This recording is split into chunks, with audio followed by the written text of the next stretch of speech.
Darkness, complete and absolute. The sound of breathing fills the void, ragged, desperate. Each exhale a cloud of frost in frozen air. Then the crunch of snow. Footsteps, running. A woman's voice, barely a whisper, speaking in Apache. The words carry the weight of prayer, of goodbye, of surrender. White text appears against the black screen. Wyoming Territory, winter 1878. The darkness breaks, snow, endless white stretching to a horizon lost in gray clouds. The land is beautiful in its cruelty, indifferent to the small dramas of life and death playing out across its face. A hand breaks through the surface, brown skin against white powder, fingers clutching a knife, the blade stained dark with blood not yet frozen. Pull back. A woman lies in a shallow depression in the snow, her body pressed against the earth as if trying to disappear into it. Her name is Ista, though no one here knows it, 26 years old, Apache. Her dark hair spills across the white ground like ink on paper. Blood seeps from a wound in her leg, painting the snow in spreading circles of crimson. Around her, 4 wolves circle with the patience of those who know their prey cannot escape. Their eyes catch what little light filters through the clouds, turning them into points of amber fire. They do not rush. They do not need to. The woman is injured. Alone. The cold will do half their work for them. Ista's chest rises and falls. Her free hand clutches something small against her body. A leather pouch worn smooth by years of handling. She holds it the way a drowning person holds their last breath. Her lips move. The Apache words come soft, meant only for spirits and the dead. Forgive me, Father, I cannot bring her home. The largest wolf takes a step forward, then another. Its breath creates clouds in the freezing air. Ista raises the knife, but her hand shakes, not from fear, from cold, from blood loss, from exhaustion that goes deeper than the body. She has been running for 3 days, before that searching for 2 years, before that grieving for 10. The knife feels heavy. Her arm wants to drop. Part of her wants to let it. The wolf's muscles bunch beneath its gray fur. It prepares to spring. A gunshot cracks across the stillness like a branch breaking under too much snow. The sound echoes off distant rocks, multiplying, filling the air with violence. The wolf yelps and tumbles sideways, a red spray marking the snow where it fell. The pack scatters, their courage broken by the sudden intervention of something they understand only as death from afar. Ista's head snaps toward the sound. On the ridge above her, a figure stands silhouetted against the gray sky. A man, tall, broad-shouldered. A rifle still raised to his shoulder, smoke curling from the barrel. For a long moment, neither moves. The wind carries snow between them like a curtain half drawn. Then the man lowers his rifle, begins to descend the slope. His movements are careful, measured. He does not hurry despite what he has just witnessed. There is something in his deliberation that speaks of a man who has learned to approach all things with caution, even mercy. Ista watches him come. Her hand tightens on the knife. The man is older than her by perhaps 15 years. His face is weathered, carved by wind and sun, and things that have nothing to do with weather. Brown hair grown long enough to touch his shoulders frames features that might have been handsome before life wore them down to something harder. A beard covers his jaw, shot through with gray, but it is his eyes that stop her. Blue-gray like winter sky, and in them something she recognizes because she sees it every time she catches her reflection in still water. Guilt. He stops 10 feet away, close enough to help, far enough to give her space to choose. His voice, when it comes, is rough from disuse. A man who spends more time talking to horses than people. Easy. I'm not going to hurt you. Ista's laugh is bitter, broken. It tears from her throat like something being ripped away. Then leave me here. His eyes narrow slightly. Not in anger. In assessment. He sees the wound in her leg, the blood, the way she holds herself like someone who has already made peace with dying. The wolves will come back. Her response is immediate, final. Good. I deserve it. The man stops, really looks at her now, and in that look, something passes between them. A recognition deeper than names or tribes or the color of skin. He sees in her what she saw in him. The weight of carrying something that cannot be put down. the exhaustion of waking each day to face yourself in the mirror and finding only accusations staring back. He says nothing, just moves forward slow and steady as a man approaching a wounded animal, kneels in the snow beside her. Up close, she can see the lines around his eyes, the scar that runs from his left shoulder down beneath his coat, the way his hands, large and calloused, move with unexpected gentleness as he examines her leg. She does not stop him, does not speak, watches his face as he works, trying to understand what kind of man saves a stranger when the world has made it clear that strangers are meant to remain apart, divided by lines drawn in blood and betrayal. He produces a strip of cloth from somewhere beneath his heavy coat, begins to wrap her leg with practiced efficiency. Not a doctor's touch, but a soldier's, someone who has seen enough wounds to know how to slow the bleeding, even if he cannot heal what lies beneath. The silence between them grows heavy with unspoken questions. Finally, she breaks it. "Why are you helping me?" His hands pause for just a moment, then continue their work. When he answers, he does not look at her. His voice carries the flat tone of someone reciting a truth they have repeated so many times, it no longer even sounds like confession. "Because someone once helped me when I didn't deserve it. And where is that person now?" The question hangs in the frozen air. His hand still completely this time. For 3 breaths he says nothing, then quiet as snow falling. "Dead. Because of me." Ista studies his profile, the set of his jaw, the way he will not meet her eyes. She understands suddenly that this man is not here by accident, that he lives in these mountains alone for the same reason she has been wandering them, because the world of people with their judgment and their memories and their refusal to let the past stay buried has become unlivable. He finishes binding her leg, sits back on his heels, finally looks at her. "Can you walk?" She tries, manages to get one foot under her before her leg buckles. He catches her before she falls, one arm around her waist. His grip is steady, impersonal, the touch of someone who has learned not to take more than is offered. "I have a cabin, half-mile west. You can rest there, heal. Why would you do that?" His answer is simple, devastating in its simplicity, "Because I can't save everyone, but I can save you, today."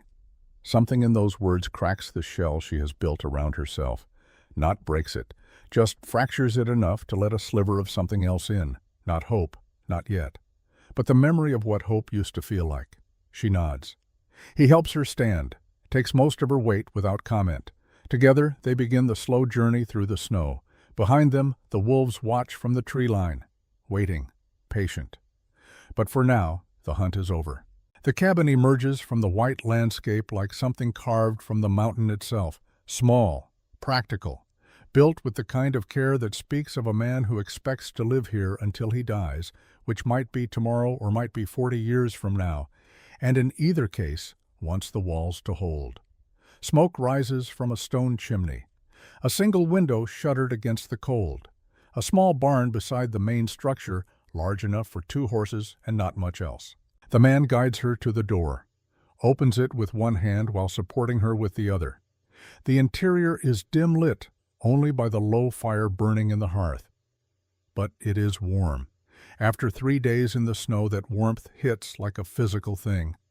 He helps her to a chair near the fire, moves with the efficiency of someone following a routine they have performed 1,000 times.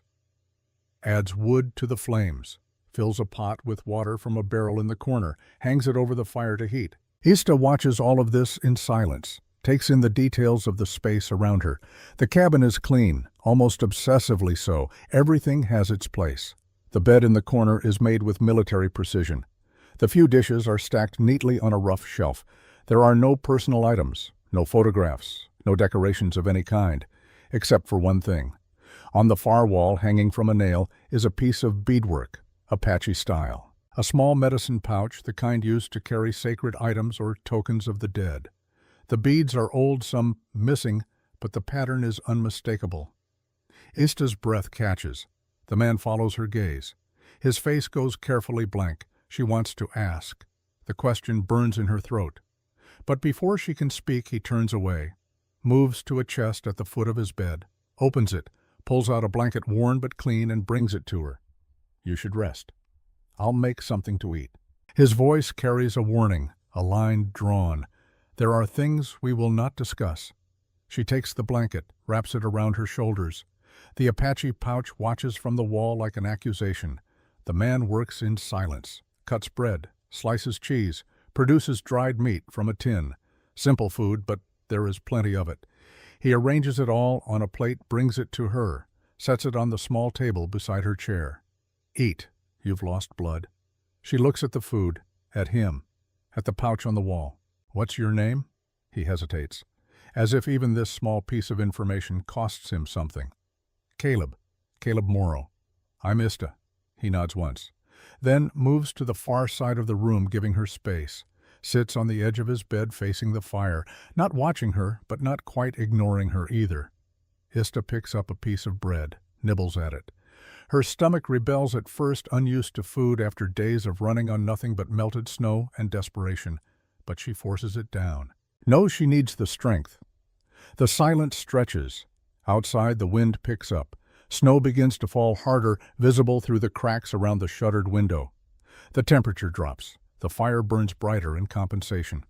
Caleb rises, goes to the window, checks the shutters, looks out at the growing storm with the expression of a man reading a book he has studied many times before. "You're lucky I found you when I did. This storm will last 2 days, maybe 3. Ista sets down her bread, looks at him directly. "That's not luck. That's fate." He turns, studies her with those winter-colored eyes. "You believe in fate. I believe some debts have to be paid, no matter how long it takes." Something flickers across his face, too quick to name. He returns to his bed, sits again.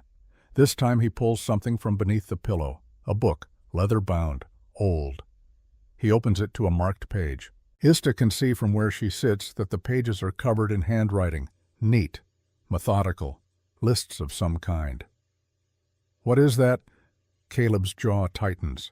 For a moment she thinks he will not answer. Then, as if the words are pulled from him by the same force that made him save her from the wolves, he speaks. "A ledger. Of sorts." Of what? He looks at the pages, runs one finger down a column of names. When he speaks again, his voice has gone flat, empty. The voice of a man reciting facts he has long since stopped feeling. "People I killed. I write their names, so I don't forget." The air in the cabin seems to crystallize. Ista's hand freezes halfway to the bread. How many? Caleb's finger reaches the bottom of the page, turns to the next, then the next, stops. 43. That I know. Probably more I don't. The fire pops. A log shifts, sends sparks up the chimney. Ista's voice, when she finds it, is barely a whisper. "Were they warriors?" Caleb closes the book, but he does not put it away, holds it in both hands like something too heavy to carry but impossible to set down. "Some. Most were not." Why? The question is simple. The answer is not. Caleb stands, walks to the window, stares out at the storm, though there is nothing to see but white on white. When he speaks, each word comes slow, deliberate, chosen with the care of a man defusing a bomb made of his own past. "I was a cavalry scout. Served under different commanders. We went where they told us, did what they ordered. They called it pacification, bringing civilization to the frontier, making the territory safe for settlement." He pauses. His breath fogs the cold glass.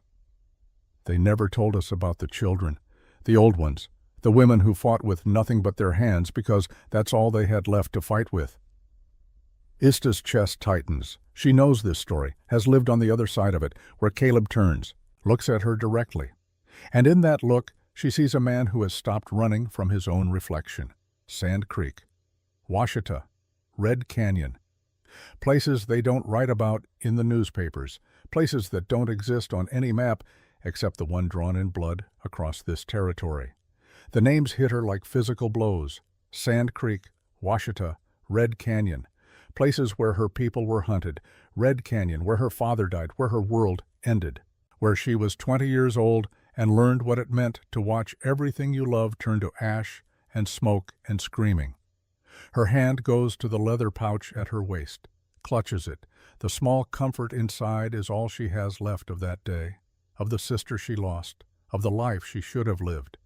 Caleb sees the gesture, understands what it means without needing explanation. When did you stop? He leans against the wall. The scar on his shoulder seems to ache in memory. Washita, 1868. There was a girl, maybe 8 years old, hiding in a teepee that was already burning.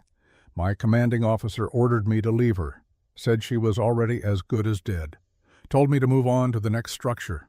What did you do? I went in anyway, pulled her out, got her away from the flames. My colonel saw, called it insubordination, dereliction of duty. Caleb's hand goes to his shoulder, presses against the scar beneath his shirt. He shot me, left me for dead, but I didn't die. Crawled away during the night. Been here ever since, living alone, trying to figure out how to balance a ledger that can never be balanced. The silence that follows is absolute. Even the wind seems to hold its breath. Ista's mind races. Washita, 1868. 10 years ago, she was not there. Her tribe was farther north. But the stories spread like wildfire. Everyone knew what happened, how the 7th Cavalry descended on Black Kettle's village at dawn, how they killed everyone they could find, how one soldier they said saved a little girl, took a bullet for his disobedience, disappeared into legend. She looks at the scar, at his face, at the way he holds himself like a man waiting for judgment that can never come soon enough. The girl you saved, what happened to her I don't know. I got her away from the fire, handed her to another woman who was running. Then everything went dark. When I woke up, I was alone. Don't know if she lived, don't know her name, don't even know if what I did mattered at all. It mattered. Caleb's eyes meet hers. In them she sees the desperate hope of a drowning man reaching for a rope that might not hold. How do you know? Because one child saved is still one child saved, even if it doesn't erase the others. The words hang between them. A fragile bridge built over an abyss too deep to see the bottom. Caleb turns away, opens the book again, runs his finger down the list of names, stops at one. I remember this one. White Dove. She was holding a baby when we... He cannot finish. Ista stands. Her leg protests, but she ignores it, crosses to where he stands, looks at the book, at the names written in neat, careful script. Each one a life, a person. A story ended too soon. Her finger moves down the page, stops at one entry, Sand Creek, November 1864. Her voice is barely audible. My father was there. He was a chief. Not a war chief. A peace chief. He went there because they promised safety. Because they said the fighting was over. Caleb's hands begin to shake. Ista's finger traces the name, runs over the letters like reading Braille, learning the shape of her pain in someone else's handwriting. He had a scar, right here. She touches her own cheek, tracing a line from her eye to her jaw. He got it protecting me when I was small, from a mountain lion. He always said that scar was his pride because it meant he could keep his daughter safe. A tear runs down her cheek. She does not wipe it away. The last time I saw him, he was standing in front of our lodge, telling the soldiers that we were under government protection, that we flew the American flag, that we wanted peace. Caleb's book slips from his hands, falls to the floor with a sound like thunder. They shot him while he was talking, while the flag was still flying, while I was watching. She turns, looks at him, and in her eyes he sees the mirror of his own damnation. And you were there, with that scar. She points at his shoulder, at the mark that brands him as surely as the memories brand her. I saw you, a soldier with a scar on his shoulder, tall, brown hair, standing in the smoke like a ghost. You didn't pull the trigger on my father, but you were part of it, part of the machine that killed him, that killed everyone. Caleb does not deny it, cannot. The truth is written in his face, in his ledger, in the way he has built this cabin in the middle of nowhere and filled it with nothing but echoes and regret. Yes, the single word falls like a stone into still water, creates ripples that spread and spread and spread. Ista reaches for the knife at her belt, the blade she has carried since that day, the one stained with wolf's blood because that is all she has been able to kill with it. All the real enemies have been beyond her reach. Until now, she draws it. The firelight catches the edge, turns it gold. Caleb stands perfectly still, makes no move to defend himself, meets her eyes with the calm of a man who has been waiting 14 years for this moment. Ista's hand shakes. The knife wavers. She takes a step forward, then another, until the blade touches his chest right over his heart. A single tear of blood wells up where the point breaks skin. Give me one reason I shouldn't, because I won't stop you. He spreads his arms wide, offering himself. No fight, no plea, just acceptance. I've been waiting for this for 14 years. If you're the one fate sent, then maybe this is how it's supposed to end. Maybe this is how the ledger finally balances. The knife presses harder, blood flows, stains his shirt, drips onto the wooden floor beside the book, beside the names, beside all the ghosts that crowd this small cabin in the mountains. Ista's face twists. Rage and grief and something else wore across her features. The knife shakes violently now. Her whole body trembles with the effort of holding back or pushing forward, or both at once. Say his name. What, my father? He's in that book. Say his name. Caleb's eyes close, opens them, looks at her with something like gratitude for the chance to speak the words aloud. Running Elk, chief of the Northern Cheyenne. He carried a staff with eagle feathers, spoke in a voice that carried like song, had a scar on his face from protecting his daughter. Red Canyon, winter of '72, he died asking for peace while the flag of truce still flew above his lodge. Ista's face crumples. The knife drops from her hand, clatters on the floor. She collapses to her knees, sobs tearing from her throat like something being born in violence and pain. Caleb stands above her, does not move, does not touch, gives her the space to break apart, because he knows there is no comfort he can offer that would not be an insult. Her words come in Apache and English in sounds that are neither language nor silence, but something in between.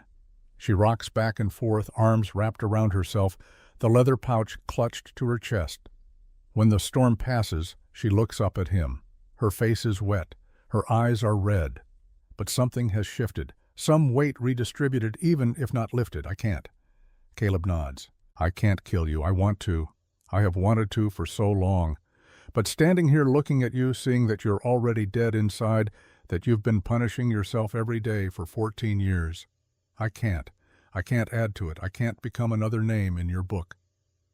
She wipes her face with the back of her hand, stands on shaking legs. Caleb picks up the knife, holds it out to her handle first. She takes it, slides it back into its sheath. If there's anything I can do, anything at all to make even the smallest part of this right, tell me. Ista opens the leather pouch at her waist, pulls out its contents with trembling fingers. A child's bracelet made of beads in the Apache style, a lock of black hair tied with string, a scrap of cloth stained with blood, too old to ever wash away. I had a sister, Kimmy Mella. We called her Kimmy. She was 4 years old at Red Canyon. I was holding her when the shooting started. That was 6 years ago, 1872. Another massacre they don't write about in the newspapers. Another village that trusted the wrong promises. I let go of her hand, just for a second, to help my mother. And when I turned back, she was gone, disappeared into the smoke. She holds the bracelet up to the light. The beads catch the fire's glow. I searched for days. Found nothing. Thought she was dead, mourned her for years. Then 2 years ago, I heard stories about children taken from the massacres, brought to schools. Places where they try to make us forget who we are, turn us into something else, something acceptable. Her hand closes around the bracelet, squeezes until her knuckles go white. I've been searching ever since, following rumors, tracking down anyone who might know.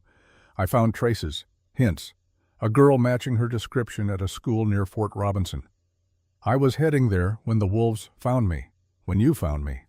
She looks at him, and in that look is something harder than hate, stronger than forgiveness. A purpose that has kept her alive when everything else said, to lay down and let the snow take her. Find her. Bring her home. Help me do that. And then you can die. Then the ledger can close. Caleb does not hesitate. I will. How do I know you mean it? Because I saved one child once, and spent 14 years wondering if it mattered. If you give me the chance to save another, to help bring someone home instead of taking them away, that's not redemption. That's not forgiveness. but it is something. It's one more name on the other side of the ledger, one more reason to keep breathing until the end comes. Ista studies his face, searches for deception, for false hope, for anything that would let her dismiss this offer and return to the simple clarity of hate. She finds nothing but sincerity and exhaustion, and a desperate aching need to do one thing right in a life built on so many wrongs. She nods. Tomorrow, when the storm breaks, we leave for Fort Robinson. Caleb looks out the window, at the snow falling thick as judgment, at the white world that waits beyond this small island of warmth and temporary truce. Tomorrow, I'll get the horses ready, gather supplies. It's 3 days' ride, maybe 4 in this weather. Ista moves back to the chair by the fire, sits, pulls the blanket around her shoulders, tucks the leather pouch back at her waist, but keeps one hand on it, a talisman, a reminder, a promise to a little girl who might not even remember her own name anymore. Caleb picks up his book from the floor, closes it, but does not put it away, sets it on the table beside his bed where he can see it, where it can see him. Outside, the storm rages. Inside, 2 people sit in silence. Not enemies anymore, not quite allies. Something new. Something without a name. 2 people bound by blood and guilt. And the faint, fragile hope that maybe, just maybe, the debts of the past can be paid in the currency of the future. The fire burns low. Caleb adds more wood. The flames leap higher, pushing back the dark for another hour, another night, another chance.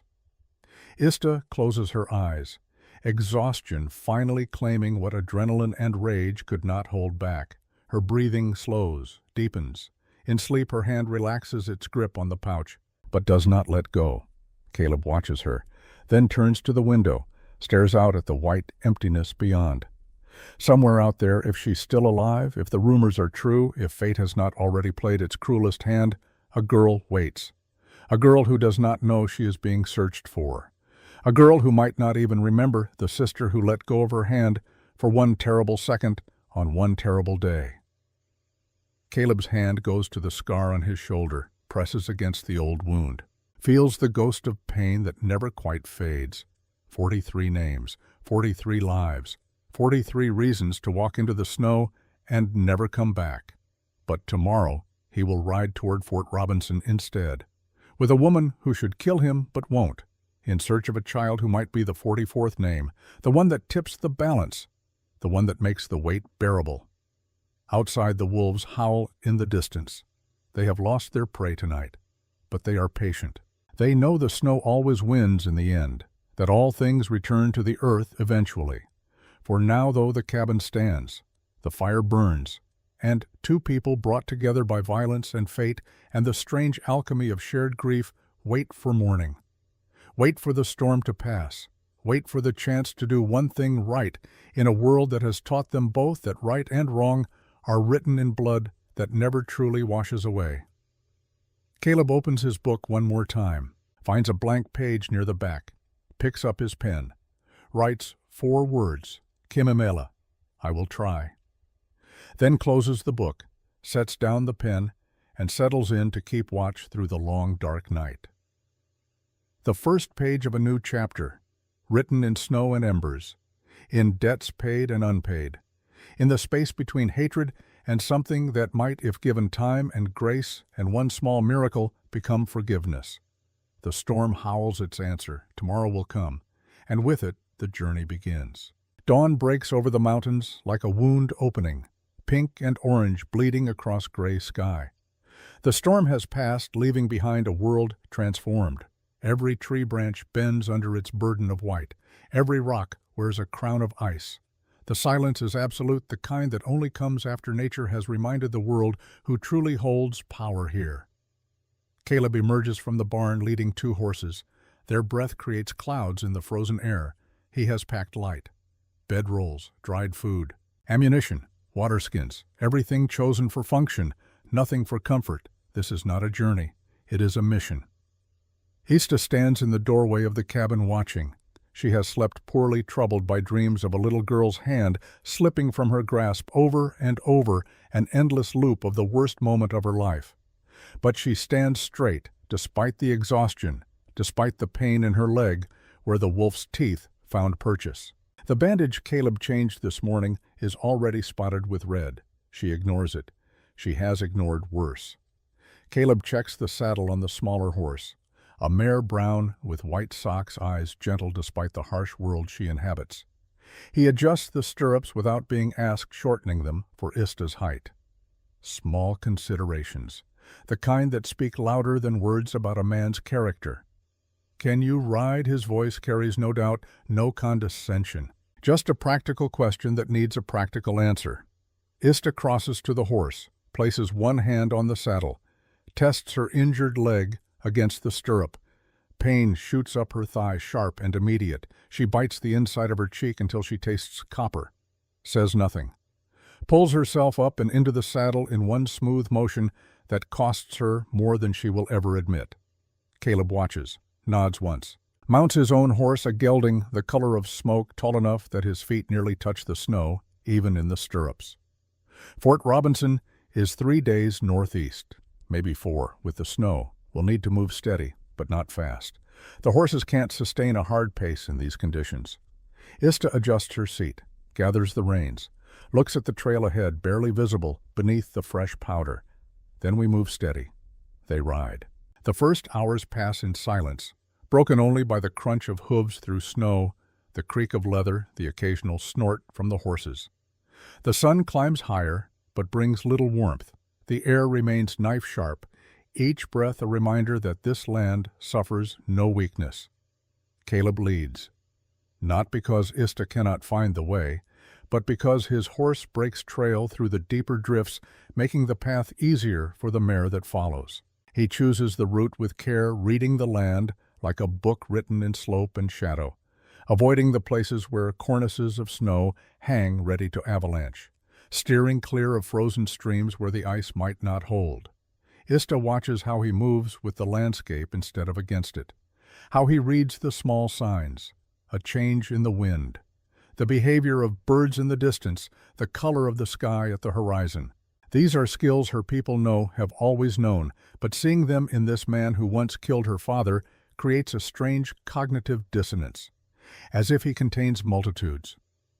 Soldier and scout, destroyer and protector, the man who pulled the trigger and the man who saved the child. Maybe we are all more than one thing, she thinks. Maybe that is the tragedy. By midday, they reach a stand of pines thick enough to provide shelter from the wind. Caleb dismounts, ties his horse, begins to gather dead wood for a small fire. We'll rest here, let the horses recover, eat something. Ista slides from her saddle more carefully than she mounted. Her leg has stiffened during the ride. When her feet hit the ground, her knee nearly buckles. She catches herself against the mare's flank. The horse turns its head, regards her with one large brown eye that seems to hold more understanding than judgment. Caleb sees but says nothing, gives her the dignity of not being fussed over. Instead, he builds the fire with the same methodical precision he applies to everything. Small kindling first, larger pieces arranged in a structure that will burn hot and fast, warming them without wasting fuel or creating smoke visible for miles. When the flames catch, he produces the dried meat and hard bread from his saddlebag, divides it evenly, offers her the larger portion without comment. They eat facing the fire, shoulder to shoulder, but not touching, each alone in their thoughts, yet somehow together in a way that transcends the physical proximity. Ista breaks the silence. You know the land well. How long have you been here? Caleb chews slowly, swallows, stares into the flames as if the answer might be written there. 10 years, give or take. After Washita, I wandered for a while, couldn't settle, couldn't find a place that didn't feel like a lie. Then I found that cabin. Or it found me. Started to seem like maybe if I stayed small enough, quiet enough, the past wouldn't be able to find me. Did it work? His laugh is bitter, brief. No, the past always finds you. You just learn to live with it sitting on your shoulder like a crow, waiting. Ista nods. She understands this, has lived it. My people have stories about crows. They say crows remember faces, remember wrongs, that they can hold a grudge for generations, pass it down to their children and their children's children. Fitting. She looks at him directly, studies the lines around his eyes, the gray in his beard, the way he holds his body like something that has been broken and healed wrong, but still functions. When you pulled that girl from the fire at Washita, what did she look like? Caleb's hand stills halfway to his mouth, the bread forgotten. His eyes go distant, reaching back through years toward a memory he has replayed 10,000 times, searching for details that might have faded but never truly disappeared. Small, dark hair, eyes like looking into all the fear in the world concentrated into one place. She had a cut on her forehead, bleeding, and she wasn't crying. That's what I remember most. She should have been screaming, crying, but she was silent. Shock, probably. Or maybe she had already learned that crying doesn't help. How old? Maybe 7, 8. Hard to tell. Children look different when they're terrified. What happened after you pulled her out? I handed her to a woman who was running, told her to get the child away from the fighting. Then something hit me. The bullet. I went down. Don't remember much after that until I woke up alone in the snow with my shoulder on fire and half my blood soaked into the ground. The woman you gave her to, did you see her face? No, just her back as she ran. It all happened so fast, seconds maybe, but those seconds have stretched into years in my memory. Ista turns back to the fire. Her hand goes to the leather pouch at her waist, touches it like a talisman, like proof that some things cannot be taken even when everything else is lost. My mother died at Red Canyon with my father. I saw them both fall. There was no running for her, no escape. She chose to stand with him, to die with him, rather than live without him. Her voice catches. She was holding Kimmy when the shooting started. I saw her push Kimmy toward me, saw her mouth the words run, and then she turned back to my father, stood beside him, even when she could have lived. The grief in her words is raw, ancient, the kind that never fully heals. Caleb's voice is quiet, respectful of the sacred ground they are walking. She sounds like she was brave. She was, they both were, and I've spent 6 years trying to be half as brave as they were in those final moments. The silence that follows is heavy with ghosts, with might-have-beens, with the weight of carrying stories that must be told even when the telling breaks you open. After a time, Caleb speaks again. The child I saved at Washita, I'll never know if it mattered, if she lived, if that one act of disobedience made any difference at all, but knowing that you're trying to save Kimmy, that maybe I can help you succeed where I might have failed. That's something. Ista looks at him across the flames, sees the desperate need in his eyes, the hunger for redemption that can never quite be satisfied but must be pursued anyway. It matters, even if we fail, even if she's too far gone. The trying matters. He nods, wants to believe it, needs to believe it. They sit with that truth. Let the fire speak the rest. Caleb's voice when he speaks is rough, with something that might be hope or might be grief or might be both. You think? I don't know. Maybe. Maybe the child you saved was someone my mother knew. Maybe it all connects. Maybe it's all just coincidence, and we're looking for patterns because the alternative is accepting that chaos rules everything. They sit with that. Let the fire speak the words they cannot. After a time, Caleb stands, kicks snow over the flames. The world returns to white and gray and cold. We should move on. Want to make the valley before dark. They ride. The afternoon passes in gradual descent from the high country. The trees thicken. Pine gives way to aspen, their white bark like bones against the snow. The horses pick their way down rocky slopes where ice makes every step a negotiation between progress and disaster.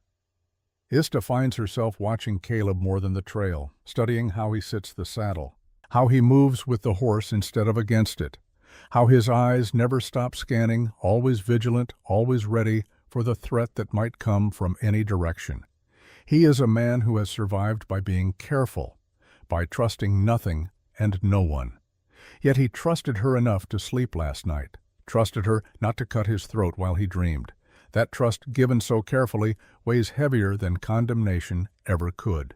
As the sun begins its descent toward the western peaks, they emerge from the trees into a broad valley. A frozen creek cuts through the center, its surface a ribbon of white interrupted by dark patches where the current runs too fast to freeze completely. Caleb reins in, points to a cluster of rocks near the creek. We'll camp there, out of the wind, near water. They make camp as the light fails. Caleb tends the horses while Ista gathers what firewood she can find. Her leg screams with every movement. She grits her teeth, continues, refuses to be the weak link in this chain. They are forging one careful action at a time. By the time full dark settles over the valley, they have a fire burning and a crude shelter built from their bedrolls and a piece of canvas Caleb produced from his pack. Not warm, but warmer than nothing. Not comfortable, but better than dead. They sit close to the fire, sharing its heat, because there is no point in false modesty when survival depends on conserving warmth. Ista can feel the solid presence of him beside her, can smell wood smoke and horse and something else. The scent of a man who lives alone and has forgotten the small vanities of civilization. She finds it strangely comforting. Caleb breaks the silence. Tell me about her, Kimimela. What was she like? Ista closes her eyes, lets the memories come. Not the last one. Not the hand slipping away, but the ones before, the good ones. She loved to sing, had this voice like water over stones, clear and bright. Our mother tried to teach her the old songs, the sacred ones, but Kimmy would always change the words, make them silly, make everyone laugh. Caleb listens, does not interrupt, gives her the space to remember. She was fearless, would climb the tallest trees, swim the deepest parts of the river. Our father used to say she had the spirit of a warrior, that one day she would lead our people to great things. Ista's voice breaks. She pauses, breathes, continues. She had a doll, made of doeskin and stuffed with sage, carried it everywhere. I wonder if she still has it, if they let her keep it, or if they took that too, along with her name and her language and everything that made her who she was. The fire pops, sends embers spiraling up into the darkness. We'll find her, and whatever they've done, whoever she is now, will help her remember, help her find her way back. Ista looks at him. At this man who has no reason to care about a lost Apache girl, except that caring is the only thing that makes his own survival bearable. Why are you really doing this? And don't say it's to balance your ledger. There has to be more. Caleb is quiet for a long time, so long that Ista thinks he will not answer, then soft as snow falling, because I have a daughter. The words hit like a gunshot in the silence. Ista turns, stares at him, sees the truth of it written in the lines of his face. Had. I had a daughter. Where is she dead? She and her mother both. Cholera. Swept through the settlement where they lived while I was away on a campaign. By the time I got back, they were 3 weeks in the ground. I'm sorry. Caleb shakes his head. Don't be. I wasn't there. Wasn't there for her birth because I was off fighting someone else's war. Wasn't there for her first steps, her first words. Wasn't there when she got sick. Wasn't there when she died. I have been not there for every moment that mattered. His hands clench into fists. She was 6, had her mother's eyes. And I have one letter my wife sent before she got sick, telling me about how our daughter asked when Daddy was coming home, asked if Daddy even remembered her. The pain in his voice is sharp enough to cut. So when you ask why I'm doing this, it's because somewhere out there is a girl who needs someone to show up, to be there, to not abandon her. And maybe if I can do that for her, I can pretend just for a moment that I didn't fail completely when it mattered most. Ista reaches out, places her hand on his, the first deliberate touch between them that is not born of necessity or survival. What was her name? Your daughter, Sarah Morrow. Then we find Kimimela for Sarah too. For all the children who deserved fathers who came home. Caleb's fingers close around hers. Hold on like a drowning man finding a rope. They sit like that as the fire burns down. 2 people bound by loss and guilt and the desperate hope that maybe, just maybe, saving one child can redeem 1,000 failures. Eventually, exhaustion claims them. They sleep close to the dying embers, back to back, for warmth, each keeping watch in their dreams against the ghosts that never stop circling. Morning comes cold and clear. They rise stiff and sore but alive. Break camp, ride on. The second day passes much like the first. Miles of white landscape, occasional conversation, long stretches of comfortable silence. They are learning each other's rhythms, when to push, when to rest, how to exist in the same space without the constant friction of distrust. By the third day, they can anticipate each other's movements. Caleb knows when Ista's leg pains her by the set of her shoulders. She knows when his old wound aches by the way he favors his left side. They adjust without discussion. Small accommodations that speak to a partnership forming despite everything that should make it impossible. On the afternoon of the fourth day, they crest a rise and see Fort Robinson spread below them. The fort squats in the valley like a scar on the landscape. Wooden buildings arranged in precise military order. Walls that pretend at defense but mostly serve to separate the soldiers from the world they claim to protect. Smoke rises from chimneys, horses stand in corrals. Men move about their duties with the bored efficiency of those performing familiar routines. And beyond the main fort, connected but separate, a smaller compound, the boarding school, where children are sent to be unmade and remade, where Kimimela might be, if she still lives, if the rumors are true, if fate has not already played its cruelest hand. Caleb reins in, looks at Ista. Once we go down there, there's no going back. They'll know who I am, what I am. Deserter, traitor. If they decide to take me, I won't fight them. Can't risk you getting caught in that. Ista's jaw sets. Then we make sure they don't have a reason to take you. We go in quiet. Ask about Kimmy. Get her if she's there. Leave before anyone asks too many questions. And if she's there but won't come, if they won't let her go, then we make them. Caleb studies her face, sees the steel beneath the surface, nods. They descend toward the fort as the sun begins its fall toward evening. Time the approach so they arrive during the busy hours when one more stranger is less likely to draw attention. The school is separate from the main fort by perhaps 100 yards. A collection of buildings centered around a large structure that might once have been a barn, but has been converted into something between a dormitory and a prison. A fence surrounds the compound, not high, not locked, but there, a boundary, a reminder. They tie their horses at a rail near the school's main building. A sign above the door reads, "Civilization through Education." The words make Ista's stomach turn.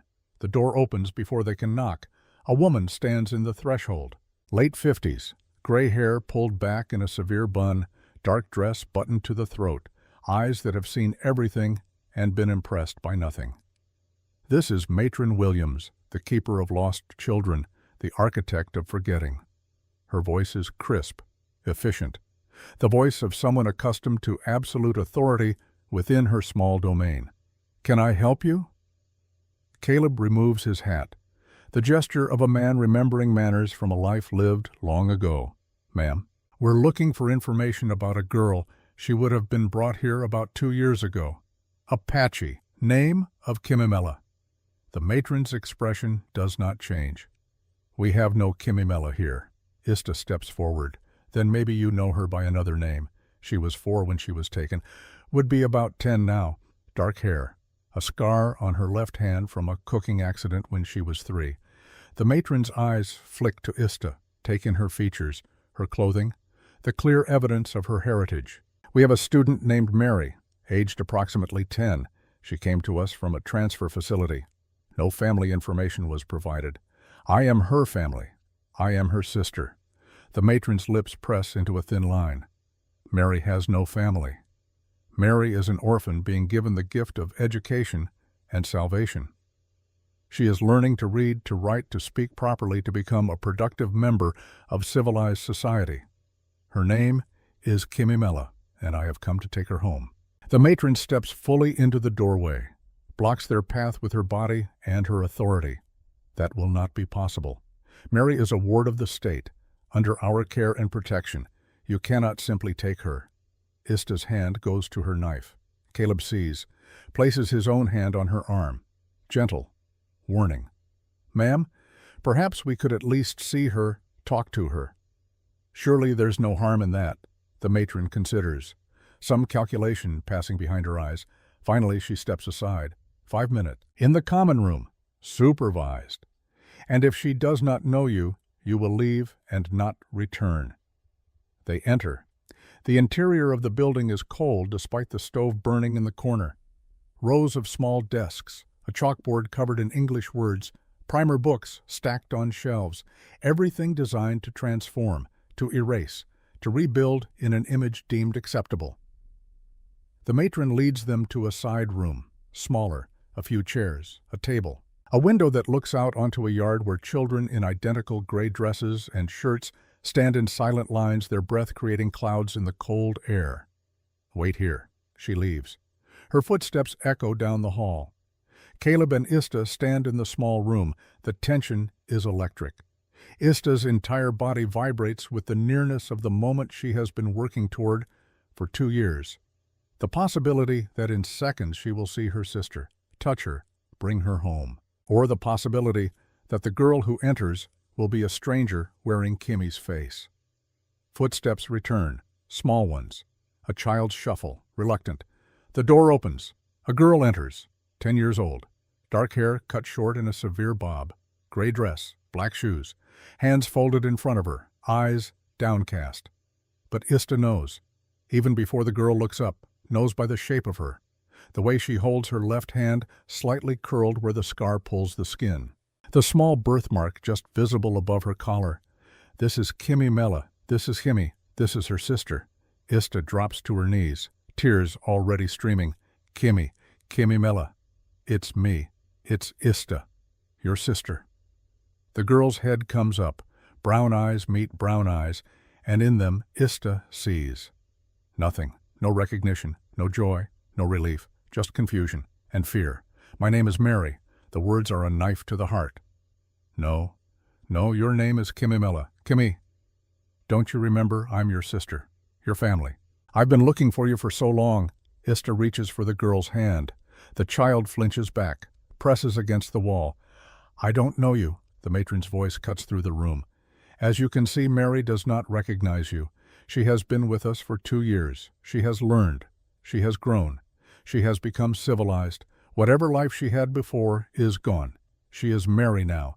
Ista's world tilts. This cannot be happening. She has found her sister, right here, right in front of her. But the sister she found is not the sister she lost. The girl who loved to sing has been replaced by this silent, frightened child who speaks only when spoken to and knows only the name they gave her. Caleb steps forward. Ma'am, perhaps if we could have a moment alone with her, to talk, to help her remember. Absolutely not. You have seen her. She does not know you.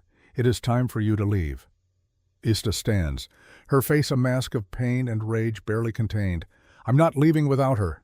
The matron's hand moves to a bell on the wall. One pull and soldiers will come.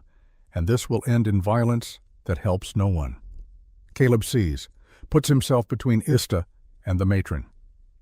We're leaving. Now. He takes Ista's arm, firm, not rough but unyielding, guides her toward the door. Ista looks back at the girl, at Kimmy, at the sister who does not know her. I'll come back for you, I promise. I won't leave you here. The girl says nothing, just watches them go with eyes that hold no hope because hope has been trained out of her as thoroughly as her language and her name. They exit the building, walk to their horses, mount in silence. Only when they are out of sight of the school does Ista let the sob tear from her throat. They ride until they find a place hidden from the fort, a small grove of trees. There Ista slides from her horse and collapses in the snow, weeps for the sister who is alive, but lost. Weeps for the child who has been stolen in ways that go deeper than distance. Caleb makes camp, builds a fire. As he works, something nags at him. A detail noticed but not processed in the chaos of seeing Kimmy. When the fire is burning and Ista's tears have slowed, he speaks. Her dress, did you notice it? Ista wipes her face, looks at him with eyes red and confused. What? The other children. They all wore the same gray uniform, identical. Standard issue for the school. Ista's brow furrows as she recalls the scene. But Kimmy, her dress was different, newer, better fabric, almost like something a privileged child would wear, like someone was paying special attention to her, giving her things the others don't get. The implication settles between them, cold as the snow around them. Ashford. Caleb nods slowly, pieces falling into place.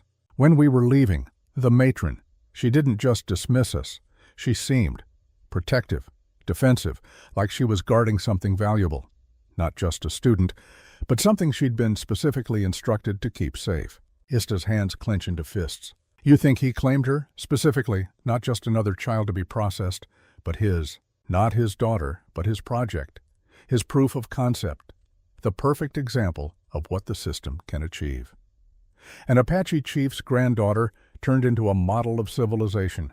What better trophy could he have? The fury that rises in Ista is white-hot, pure. He's using her bloodline, her heritage, twisting it into propaganda. Worse, he's probably watching her, monitoring her progress, showing her off to visiting officials as evidence that the program works, that Indians can be made into Americans. Caleb's jaw tightens. It also means he won't let her go easily. She's not just a student, she's an asset. And Ashford doesn't give up his assets. Then we take her anyway. Ista's voice is steel. Even if it means going through him. Before Caleb can respond, the sound of horses approaching cuts through the evening air. A sound of pure anguish that scares birds from the trees. Caleb says nothing, gives her the space to break. Knows there are no words that can fix this. Before Ista can respond, the sound of horses approaching cuts through the evening air. Multiple riders, moving fast. Caleb's hand goes to his rifle, Ista to her knife. 3 men emerge from the trees, military uniforms, but at their head a man in officer's dress, older, distinguished, silver hair beneath his hat, eyes that calculate and dismiss in the same glance. This is Colonel Theodore Ashford, and his expression when he sees Caleb is one of surprised recognition. Well, Caleb Morrow, I heard you were dead. Caleb does not lower his rifle. Disappointed, Colonel Ashford dismounts. His men remain mounted, hands near their weapons but not drawing. Not yet. Not at all. In fact, I'm quite pleased. You were the best scout I ever had. Shame you decided to throw it all away for sentiment. I decided to stop killing children. Ashford's laugh is cold. Children grow into warriors. You were simply preventing future problems. But I understand. Some men lack the vision to see the larger picture being genocide civilization Morrow. We are bringing order to chaos, structure to savagery. In a generation there will be no more Indian wars because there will be no more Indians, only Americans. His gesture takes in the fort, the school. That school you just visited? Those children are being saved, especially my special project. The girl, Kimimela, or should I say Mary, she's become quite remarkable. The daughter of a chief, granddaughter of warriors. And now she reads Shakespeare, recites the Lord's Prayer, sews samplers with perfect stitches. His smile is cold, proud. I bring senators to see her, congressmen, show them what we can achieve when we apply proper methods. She's living proof that even the most savage bloodline can be refined, civilized, made useful. Ista steps forward, her voice shakes with rage. She's not a project, she's a child, my sister. Ashford looks at her with mild interest, as if examining an insect. She was your sister. Now she's my finest achievement, and I won't let you undo years of careful work with your primitive sentimentality. Given a chance to be part of something greater than the primitive existence they were born into, Ista steps forward, her voice shakes with rage. You're erasing them, killing who they are. Ashford looks at her as if noticing an insect. And who are you? I'm the sister of one of your students, Kimimela. You call her Mary. Ah, so that's why Morrow is here. Still playing savior. Still too weak to do what's necessary. Caleb's finger moves to the trigger. Tell your men to back off, Ashford. We're leaving. No trouble. The colonel smiles. It does not reach his eyes. I'm afraid that's not possible. You see, there's still a warrant for your arrest. Desertion. Attacking a superior officer. I could take you in right now. You could try. Ashford raises a hand. His men tense. But I'm not going to, because I'm a reasonable man. And because I brought someone who wants to speak with you. He gestures. Another rider emerges from the trees. This man is younger than Ashford. 40 perhaps? Brown hair, blue eyes, a scar on his jaw. He wears a sergeant's stripes. And when he sees Caleb, his face goes white. Hello, Owen. The man named Owen Breckenridge swallows hard, dismounts slowly, stands between Ashford and Caleb like a man caught between 2 avalanches. Caleb, it's been a long time. 10 years. The 2 men look at each other. Years of shared history in that gaze. Battles fought, lives saved. The brotherhood of soldiers who have seen hell together and survived. Ashford's voice cuts through the moment. Sergeant Breckenridge has something to tell you, Morrow. Go ahead, Owen. Owen's jaw works. His hands clench and unclench at his sides. Caleb, I, the colonel. He, the words won't come. Ashford supplies them. Your old friend here has orders to bring you in, dead or alive. Preferably dead, as it would save the expense of a trial. And if he doesn't, well, his family might suffer some unfortunate consequences. Caleb's eyes narrow. Owen? What's he talking about? Owen's voice, when he finds it, is broken. Rachel, the boys. He has them, Caleb. Rachel, Asmiel, and James. Says if I don't bring you in, he'll send them to a work camp, or worse. The world seems to stop. Ista looks between the three men, understanding the dynamics, the trap being sprung. Ashford smiles. So, you see, Morrow, you have a choice. Come quietly. Face justice for your crimes. And Sergeant Breckenridge's family goes free, or resist. And innocent people suffer. He pauses, lets the words sink in. I'll give you until morning to decide. We'll be camped at the fort. If you try to run, we'll hunt you. If you try to take the girl, we'll stop you. The only way anyone walks away from this is if you surrender. Ashford remounts. His men follow suit. One more thing. The woman you're traveling with, she's wanted too, gathering evidence, spreading seditious lies about our civilizing efforts. If she's smart, she'll disappear tonight. He turns his horse. Until morning, Morrow. Make the right choice. They ride away. Leave Caleb and Ista standing in the gathering dark with Owen, who looks like he wants the earth to swallow him whole. When the sounds of hoofbeats fade, Owen speaks. Caleb, I'm sorry. I can't. My family. I know. If there was any other way. There isn't. I understand. Owen's face crumples. You saved my life. At Washita. Pulled me out of that creek when I took a bullet. And now I have to. No, you have to save your family. That's what you have to do. Then what? What are you going to do? Caleb looks at Ista, at the fire, at the dark trees surrounding them. I don't know yet, but I'm not running, and I'm not leaving that girl in there. Owen shakes his head. Then you're a dead man. Probably. But I've been dead for 10 years. Maybe it's time to make it official. Owen steps close, lowers his voice. He's not bluffing. About my family, about hunting you. Ashford. He's not the man he was. Something broke in him after Little Bighorn, after Custer died. He took it personal, like every Indian alive was responsible. He's been pushing for total elimination, total control. The school is just the start. What else? Work camps, forced relocations. There's talk of sterilization programs, making sure there's no next generation at all. The horror of it settles over them like the snow. Ista finds her voice. We have to stop him. Owen laughs. No humor in it. Stop him. He's got the army behind him, the government. They want this. They call it progress. Caleb's eyes are distant, calculating. Owen, that ledger I kept, the one with all the names, all the orders, you remember it? How could I forget? You made us all keep track. Said one day it would matter. I sent copies, before I left, to newspapers, to congressmen, to anyone who might listen. Owen's eyes widen. You didn't. I did. Most ignored it. But some asked questions, started investigations. It's one of the reasons Ashford wants me dead. I'm a loose end.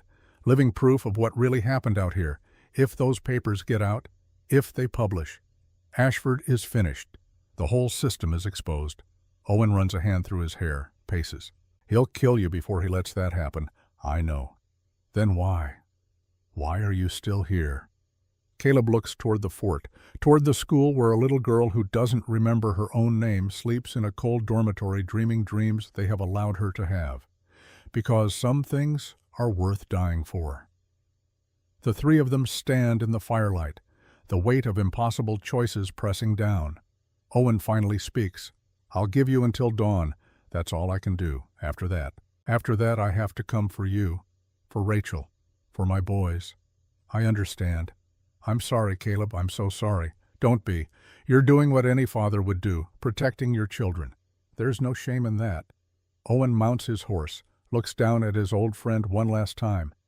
If there's a hell, I'll see you there, Save me a seat by the fire." Owen rides away, disappears into the darkness. Ista and Caleb stand alone. She turns to him. "He's right. They'll kill you if you stay. Probably. Then we run. Tonight.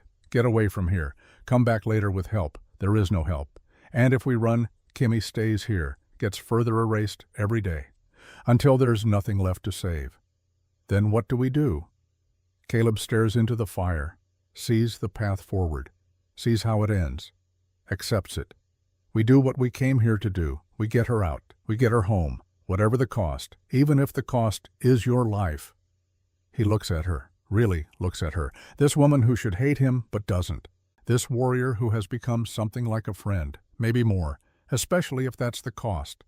"It's the only thing I have left to give that means anything." Ista reaches out, takes his hand, holds it tight. Then we do it together. They stand like that as the fire burns, as the stars emerge cold and distant overhead, as somewhere in the darkness men sharpen their intentions and load their guns. Tomorrow will come, and with it the reckoning. But tonight, two people who started as enemies sit side by side, united by purpose, by grief, by the fragile hope that saving one child might somehow balance the scales of all the children who could not be saved. The fire crackles, the horses shift and stamp. The wind carries the smell of snow, and in the distance, barely audible, the sound of children singing. Their voices small and sad, and trying so hard to remember the words they've been taught to a song they never chose to learn. Tomorrow, Caleb thinks. Tomorrow we change the song. He squeezes Ista's hand. She squeezes back, and together they wait for dawn. The night stretches long and cold. Caleb and Ista do not sleep. They sit by the fire, speaking in low voices, planning what might be their last act in this world. The horses stand nearby, their breath creating clouds that dissipate into darkness. Somewhere in the distance, an owl calls. Hunting, always hunting. Caleb draws in the dirt with a stick, maps the school compound from memory, points to the dormitory building where the children sleep, the window that does not lock properly, the guard rotation he observed while they were there. Small details noticed by a man trained to see everything, miss nothing. We go in 2 hours before dawn. The guards are tired then, less alert. The matron will be asleep in her quarters on the far side. If we're quiet, we can get in and out before anyone knows, and if we're not quiet, then we fight. And we probably die. Ista nods, accepts this, has already made peace with the possibility hours ago. She will be frightened. Kimmy, she doesn't know us, doesn't trust us. We'll have to take her whether she wants to go or not. Caleb's face is grim. I know, it's not right. But leaving her here is worse. Where do we take her? They'll follow. Ashford won't let this go. North. Into the high country. There are places, caves, old camps. We can hide until spring, then further north. Canada, maybe. Somewhere they won't follow. And then what? We spend our lives running, better than spending them in a grave, or watching that little girl forget her own name completely. Ista looks at him across the fire, studies the lines of his face, the determination there, the acceptance of what this will cost. You know we're not going to make it, both of us. I know, you know it will probably be you, the one who doesn't make it. I know that too. She reaches across the fire, takes his hand. The gesture more intimate than any kiss could be. A joining of purpose, of understanding, of two people who have found in each other something they did not know they needed. Tell me about her, about Sarah, your daughter. Caleb's eyes close, opens them, looks into the flames as if seeing the past written there in smoke and ember. She had her mother's smile, this way of lighting up a room just by being in it. She would wake up singing, every morning, some little song she made up, about birds or clouds or whatever caught her fancy. His voice softens, breaks slightly. She was afraid of thunder, would run to me during storms, climb into my lap and hide her face against my chest. And I would tell her that thunder was just the sky's way of talking, that it couldn't hurt her as long as I was there. The grief in his words is palpable, raw, but I wasn't there, when it mattered most, when the sickness came, when she needed someone to tell her the thunder couldn't hurt her. I was 1,000 miles away, killing people who never did anything to me, following orders that made no sense except to men who draw lines on maps and call them destiny. Ista squeezes his hand tighter. You're here now. For Kimmy. That matters. It doesn't bring Sarah back. No, but it gives her death meaning, makes it part of something larger. She died alone, but because she did, you understand what that means, what it costs. And now you're willing to pay any price to make sure another little girl doesn't have to. Caleb looks at her. Really looks. And in his eyes, she sees something shift. Not love, not exactly, but recognition.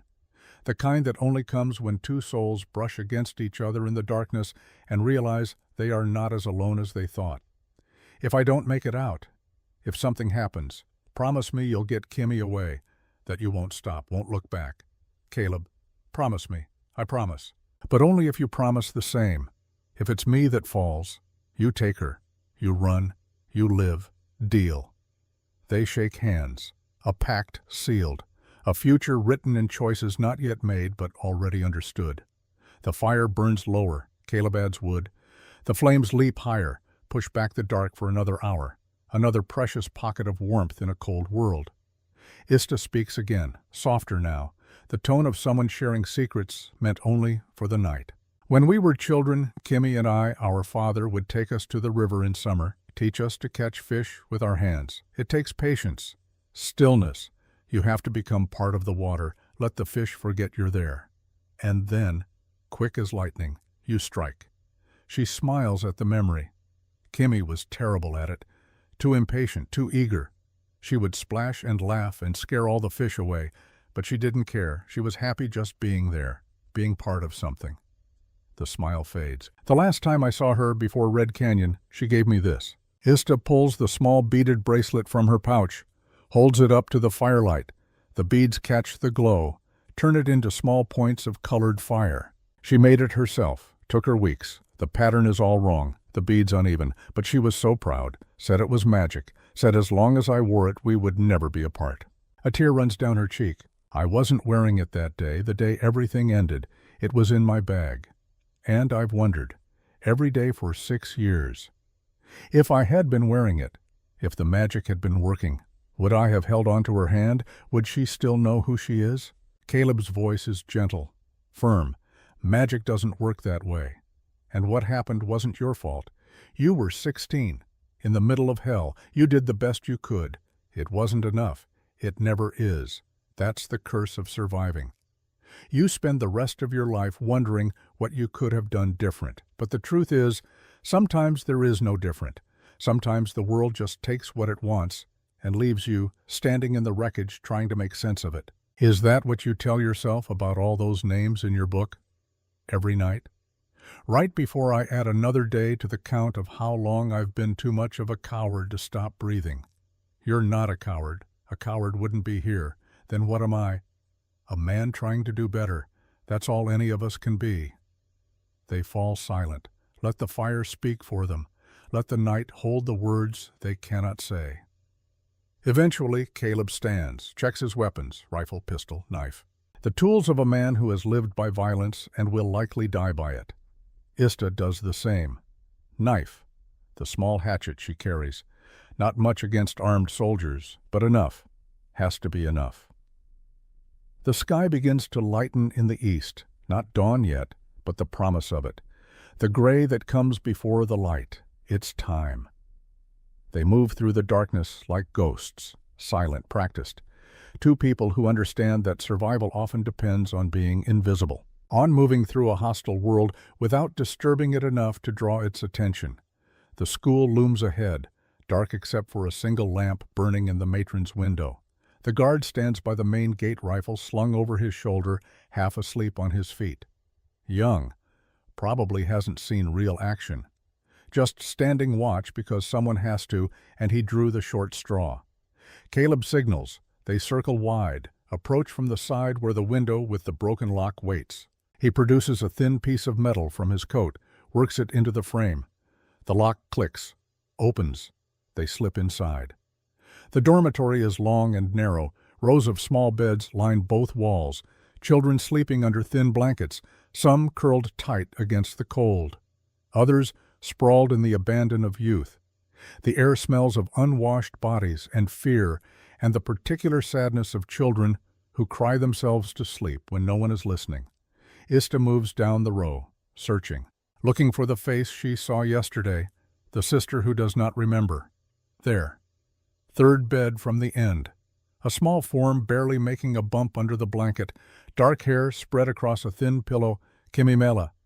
Ista kneels beside the bed, reaches out, touches her sister's shoulder. Gentle, not wanting to frighten but needing to wake. The girl's eyes open, brown and wide, and immediately filled with fear. Don't scream, please. We're here to help you. But Kimmy does not know help when she sees it, has been taught that strangers are dangerous, that leaving is forbidden, that obedience is survival. She opens her mouth. Caleb's hand covers it. Quick, not rough, but firm. Shh, we're not going to hurt you. We're taking you home. Kimmy's eyes go wild. She struggles, small fists beating against his chest, feet kicking, a child fighting for her life against what she believes is a kidnapping, which Caleb realizes with sick irony is exactly what this is. Even if the intent is rescue, the noise wakes others. Small heads pop up from beds, eyes blinking in the darkness, and then the worst sound in the world. A girl near the window screams, "Strangers! Intruders!" The dormitory erupts, children crying, shouting. The guard's whistle shrills from outside, boots pounding, men yelling. Caleb lifts Kimmy. She fights harder, bites his hand. He grits his teeth, holds on. Go now. They run, burst out of the dormitory into the yard. The guard at the gate spins, raises his rifle. Caleb's shot takes him in the shoulder, not lethal, but enough to drop him. They run past, into the darkness beyond the compound. Behind them, the fort comes alive, lamps lighting, bells ringing, the machinery of military response grinding into motion. They reach the horses. Caleb throws Kimmy onto Ista's saddle.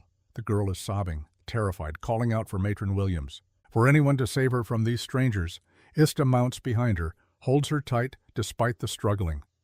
Ride due north. Don't stop. What about you? I'll slow them down, give you a head start. Caleb, go. Now, remember your promise. Ista's face twists, but she knows. Knows this was always how it would end. She drives her heels into the mare's flanks. The horse leaps forward, disappears into the trees. Caleb watches them go, turns, faces the men pouring from the fort. And there, at their head, Colonel Ashford, mounted, composed, looking at Caleb with something like satisfaction. Well, I suppose this saves us the trouble of a trial.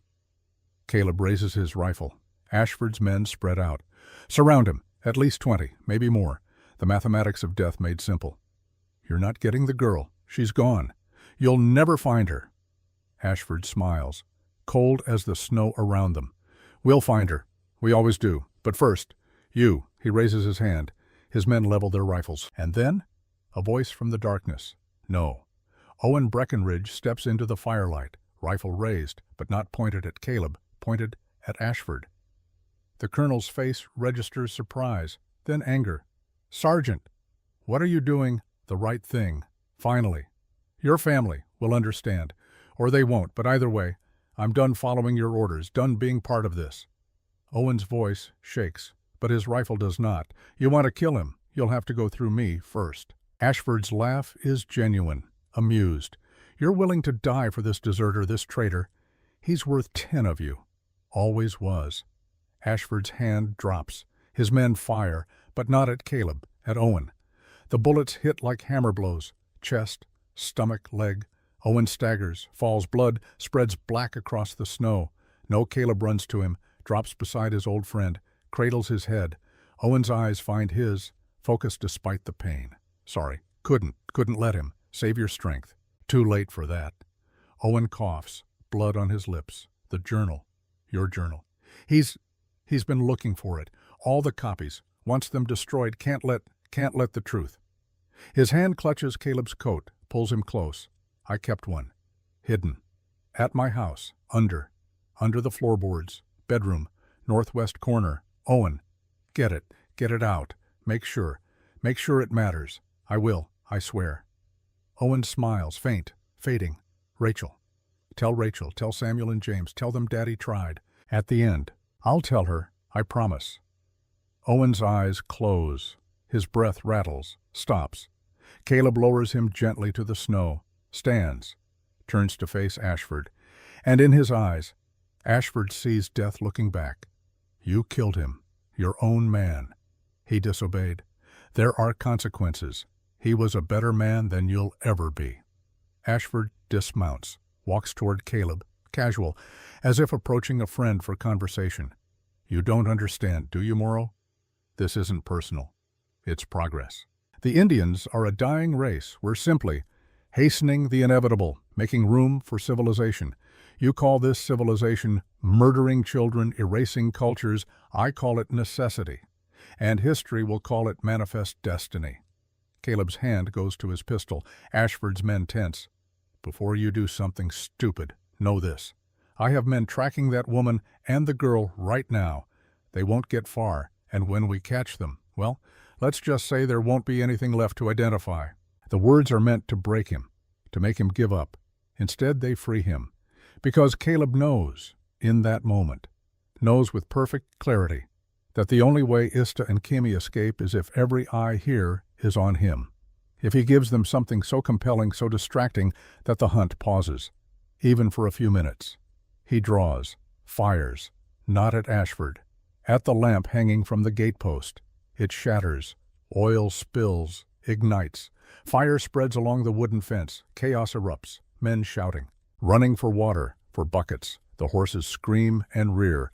In the confusion, Caleb runs, not away, toward the main fort building, the commander's office, where records are kept, where Ashford's secrets live in files and correspondence and official reports that tell only the version of truth approved by those in power.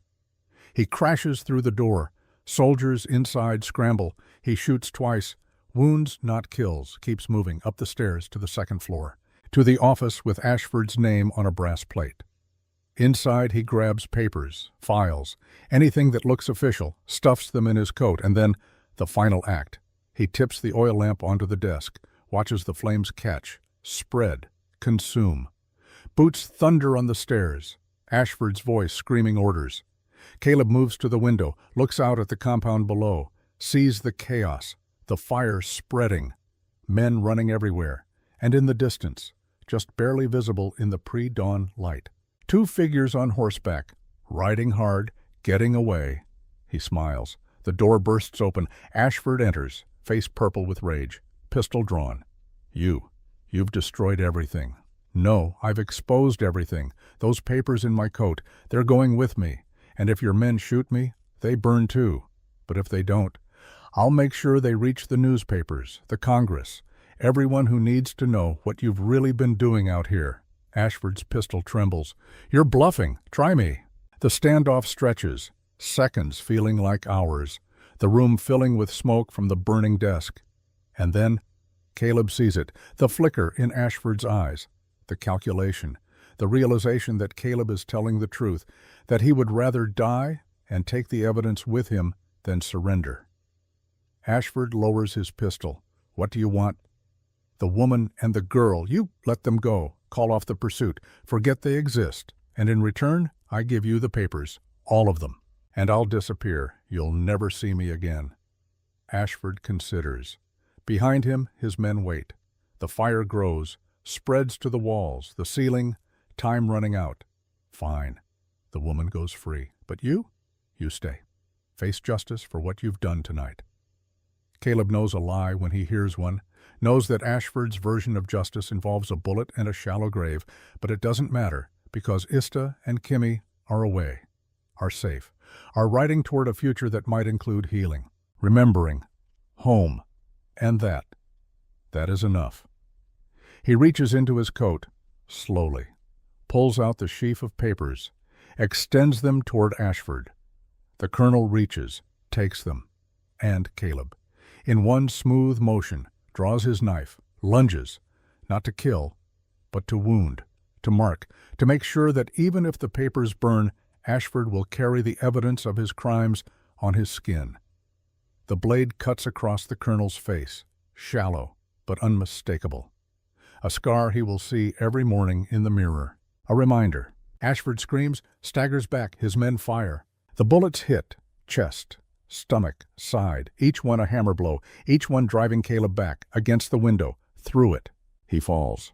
The world spins, sky and ground changing places, the snow rushing up to meet him. For a moment suspended between earth and air, time stops. And in that frozen moment he sees, not the past with its litany of sins and the faces of the dead, not the present with its pain and blood and dying, but the future, the one he will never witness but can imagine with perfect clarity. Ista and Kimmy, riding hard through the snow, the girl crying, confused, calling for the matron who taught her to forget. But Ista does not stop, does not waver. She rides through the night and into the dawn, and slowly, so slowly. Kimmy's cries fade, her questions change. Who are you? Becomes, who am I? And Ista answers, patient, gentle, relentless in her love. You are Kimmy Mela, daughter of Running Elk, granddaughter of chiefs and warriors and medicine women. You are Apache, you are Cheyenne. You are the songs that will not die and the stories that must be told. You are my sister, and I will spend every day of my life helping you remember. The vision shifts. He sees them in a cabin, small, remote, safe. Kimmy's hair grown long again, her hands weaving a pattern in beadwork, the movements hesitant at first, then sure, then fluid, muscle memory returning like water finding its course. He hears her laugh, the sound like water over stones, just as Ista described all those miles ago by a different fire. He sees her sing, the old songs, the ones they tried to beat out of her, tried to erase, but they live in her blood, in her bones, in the marrow of who she is beneath who they tried to make her. And he sees beyond, further still. Kimmy grown, a woman, teaching her own daughter the songs, the language, the ways. An unbroken line stretching into a future the Ashfords of the world said would never come. The vision shifts again. Sarah, his daughter. Not as she died, small and feverish and calling for a father who would never come, but as she would have been, grown, happy, her mother's smile, her morning songs. She stands in a field of wildflowers under a summer sun. She turns, sees him, and her face lights with joy. Daddy, you came home? I'm sorry I was late, sweetheart. I'm so sorry. She runs to him, and he catches her, holds her, feels her solid and warm and real in a way she has not been since the day he got the letter that shattered his world. It's okay. I understand now. You were helping someone, saving someone. That's who you are. That's who you've always been under all the hurt. Sarah pulls back, looks at him with eyes wise beyond her years, beyond death, beyond the veil that separates what is from what might have been. You did good, Daddy. At the end, when it mattered most, you chose right. You came home. The words are balm on wounds that have bled for years. Can I stay? Can I stay here with you? Sarah smiles, sad, beautiful, infinite. Not yet. There's still work to do, still people who need you. Not in body anymore, but in spirit, in the ripples you've sent out into the world. Those ripples will touch shores you'll never see, save lives you'll never know. And that's how you stay. That's how we all stay. She kisses his forehead. I love you, Daddy. Thank you for trying. Thank you for learning. Thank you for being brave when it was easier to give up. The vision fades. The snow rushes up. He hits. Pain explodes through his body, ribs shattering, lung collapsing, blood filling his mouth with copper and iron and the taste of endings. But he is smiling, because in the distance, growing fainter, but still there, still real, the sound of hoofbeats, riding away, riding north, riding free. 44. The number settles in his chest, final, complete. 44 names saved to balance 43 taken. The ledger, at last, balances. Boots crunch in the snow beside him. Ashford's face appears, the fresh cut bleeding, already starting to swell. You cost me everything. Caleb coughs. Blood bubbles on his lips. No, I saved. One child. That's 44. Ashford's boot connects with his ribs. Once, twice. The pain is distant now, fading along with everything else. You'll die here, alone, forgotten. Caleb's eyes find the horizon, the sky lightening to gray, to pink, to gold. No, not alone, not forgotten. His hand fumbles at his chest, pulls something free, the small leather journal, the one with the names, somehow still intact despite the bullets, despite everything. He presses it into the snow, where it will be found, where the truth will live even after he does not. Ashford sees, understands, rage contorts his face, but Caleb is already fading, already moving beyond the reach of rage or fear or pain. His last thought is of a little girl, not Sarah, not this time, but Kimmy. Seeing her sister, learning her name, remembering the songs, and of Ista, strong, fierce, alive, carrying on. His eyes close, the snow falls, and Caleb Morrow, 42 years old, father, soldier, killer, savior, breathes his last. The ember goes out. But embers, true embers, they leave heat behind, warmth that spreads, that kindles new fires in unexpected places. This ember is no different. 6 months later, the journey north had been the hardest thing Ista had ever done, and she had done many hard things. For the first 3 days, Kimmy fought, screamed, begged to be taken back to the school, back to Matron Williams, back to the only home she could remember. Ista held firm, rode through the tears and the pleading and the small fists beating against her back, rode through her own doubt, her own fear that maybe she was wrong, maybe the girl who looked like Kimmy was too far gone, maybe this was cruelty disguised as rescue. But she did not stop. At night, when Kimmy finally exhausted herself into sleep, Ista would sing, soft, in Apache, the lullabies their mother sang, the songs of home and safety and belonging. And though Kimmy did not wake, did not consciously hear, something in her would settle. Her breathing would slow. Her fists would unclench. The 4th day, Kimmy stopped fighting, did not speak, did not cry, just sat silent and hollow on the horse, a shell waiting to see what would pour into it next. Ista talked to her, constant, gentle, in Apache and English both, told her stories of their father, their mother, the village before the soldiers came, the life they should have lived. Kimmy stared ahead, gave no sign of hearing. But Ista continued. On the 7th day they reached the cabin, an old trapper's shelter Caleb had told her about in their planning. Remote, hidden, safe.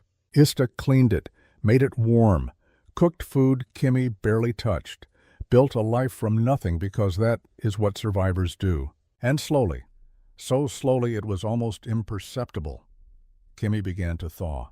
It started small, a question about the food. What is this? Fry bread. Our mother used to make it. I'm not as good as she was, but I'm learning.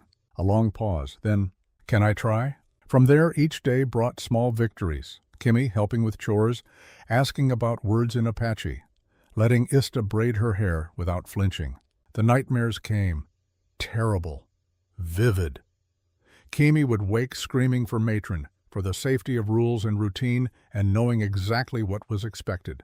Ista would hold her, rock her, sing until the terror passed.